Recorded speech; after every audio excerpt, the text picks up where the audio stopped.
എൻ്റെ ചോദ്യം, നിങ്ങൾ ഈ പരസ്യത്തിൽ വലിയ തോതിൽ അതൃപ്തി രേഖപ്പെടുത്തിക്കൊണ്ട് കോടതിയിൽ പോയി കോടതിയോട് അഭ്യർത്ഥിച്ചു. എന്തായിരുന്നു ആ അഭ്യർത്ഥന എന്നുള്ളതായിരുന്നു എൻ്റെ ചോദ്യം. അതിനനുസരിച്ച് ഇന്ന് തീരുമാനം ഉണ്ടായിട്ടില്ല.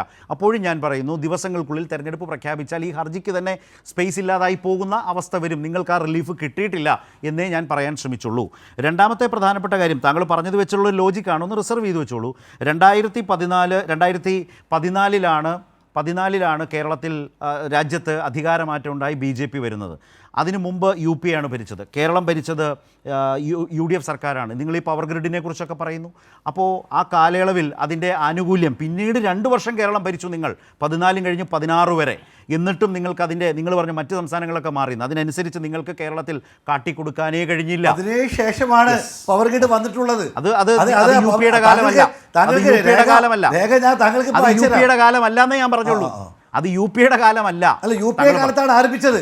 4.5 കൊല്ലത്തെ നീളുന്ന പ്രോസസ് ആയിരുന്നു പവർ ഗ്രിഡ്. ആ പ്രോസസ്സിൽ മറ്റ് സംസ്ഥാനങ്ങൾക്ക് നേട്ടം ഉണ്ടാക്കാനായി കേരളത്തിൽ നിങ്ങൾക്കത് കൊണ്ടുവരാൻ കഴിഞ്ഞില്ല. അതെ, ആ സർക്കാർ 14 പോയിട്ടും 16 വരെ കേരളത്തിലെ UDF സർക്കാർ ഉണ്ടായിട്ടും കേന്ദ്രം കൊണ്ടുവന്നു എന്ന് നിങ്ങൾ പറയപ്പെടുന്നതിൻ്റെ ആനുകൂല്യം കേരളീയർക്ക് പവർ കട്ടും ലോഡ് ഷെഡിങ്ങും ഒഴിവാക്കി കാട്ടിക്കൊടുക്കാൻ കഴിഞ്ഞില്ല എന്നേ ഞാൻ പറഞ്ഞുള്ളൂ.